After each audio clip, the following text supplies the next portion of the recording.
جو فرضیت ہے، جیسے کہ میرے پہلے لیکچر میں اس چیز کو میں نے مینشن کیا کہ اسلام کی بنیاد 5 چیزوں پر رکھی گئی ہے، اس میں آخری جو یہ تھی کہ حج تھا، وہ یہ تھا کہ زندگی میں ایک دفعہ اور صاحب استطاعت، یعنی کہ ایک شخص اس چیز کی استطاعت رکھتا ہے، یعنی کہ اس کے پاس اتنا مال ہے کہ وہ آسانی سے جا کے اللہ تعالیٰ کے گھر کا دیدار کر سکتا ہے، حج ادا کر سکتا ہے بغیر کسی پریشانی کے، تو پھر بھی وہ اگر نہیں کرتا تو یہ پھر اس کے لیے صحیح نہیں، اللہ تعالیٰ کو یہ چیز پسند نہیں ہے۔ تو باقی یہ جو فضیلت کی بات اس میں کی گئی، اس میں ہم ہر سال عمرہ کر سکتے ہیں اور ہمیں ایک حج کا ثواب ملے گا، لیکن اگر جس پر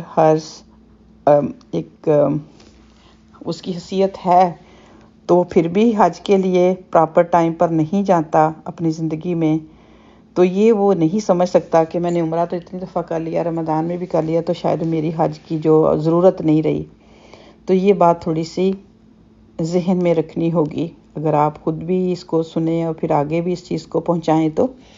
کیونکہ عام فہم لوگ جو ہوتے ہیں، کیونکہ میرے لیکچر جو ہوتے ہیں ایزلی میں کہتی ہوں کہ سب کو ایک جو بگنرز اگر کہا جائے کہ جو بالکل کسی بھی کلاس سے اٹیچ نہیں ہوتے اور بڑے بڑے لیکچر، بڑی بڑی تفاسیر، بڑی بڑی قرآن کی کلاسز جو ہیں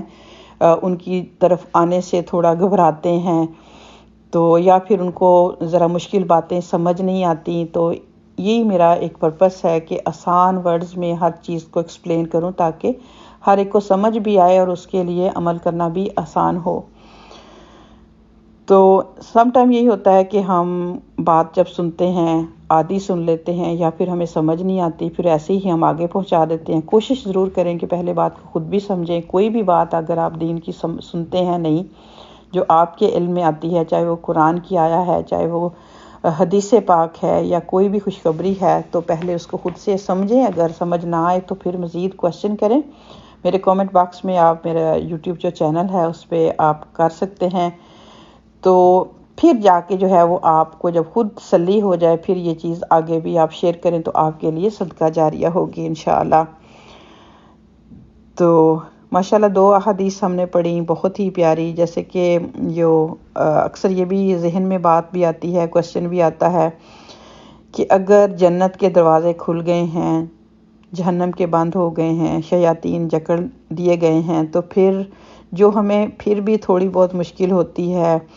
روزے کے بارے میں یا پھر قرآن پاک کی جب ہم تلاوت کرتے ہیں ہمیں نیند تنگ کرتی ہے اٹھنے میں یا پھر سونے میں یا پھر قیام اللیل میں، تو ایسا کیوں ہوتا ہے؟ تو اس کی وجہ سمپل سی یہی ہے جو کہ میری سمجھ میں آتی ہے کہ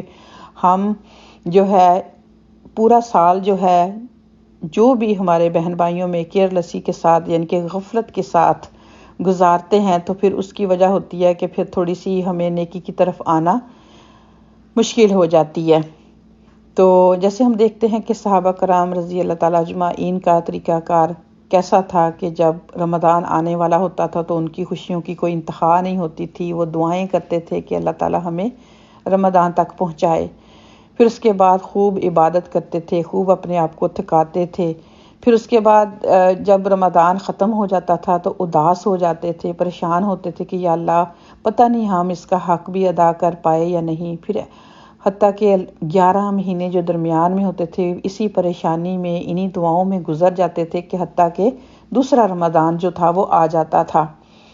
تو آج ہم اپنی حالت دیکھیں کہ پہلے تو جب شیطان جکڑنے سے پہلے ہی، جب ان کو قید ہونے سے پہلے جب رمضان قریب آتا ہے تو وہ ہر چیز کو بہت ہی مشکل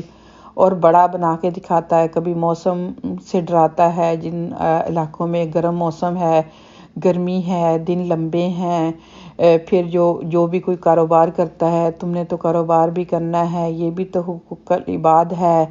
ایسی یعنی کہ باتیں وہ ذہن میں ڈالتا ہے کہ انسان کو نیکی کرنا بہت ہی مشکل لگے، روزہ رکھنا، پھر رات کی جب قیام اللیل کی باری آتی ہے یعنی کہ تراویح کا معاملہ آتا ہے تو پھر اس وقت بھی جو ہے وہ مشکل کیوں لگتی ہے؟ کیونکہ ہم باقی دنوں میں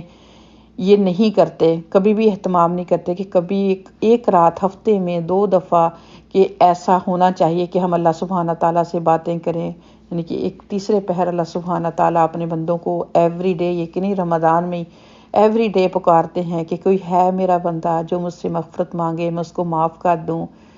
کوئی سوال کرے اس کے میں سوال کو پورا کر دوں۔ لیکن کیا ہے کہ ہم اس وقت گہری نیند سو رہے ہوتے ہیں۔ تو یہ ساری جو چیزیں ہمارے اندر رچ بس گئی ہیں، تو اس طرح سے ہم 11 مہینے نہیں گزارتے، 1 مہینہ تو اچھا سا گزار لیتے ہیں، لیکن اس کے بعد ان ساری چیزوں کو چھوڑ دیتے ہیں، جس کی وجہ سے وہ پھر عادتیں ہوتی ہیں جو کہ ہمیں تنگ کرتی ہیں۔ رمضان کے دوران بھی اللہ تعالیٰ سے دعا ہے کہ اللہ سبحانہ و تعالیٰ ہمیں اس رمضان میں اپنی بخشش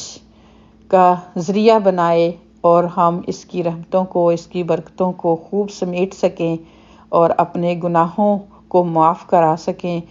انہی چند باتوں کے ساتھ آج کی بات کو کمپلیٹ کروں گی۔ اپنا بہت خیال رکھیے گا۔ السلام علیکم ورحمۃ اللہ وبرکاتہ۔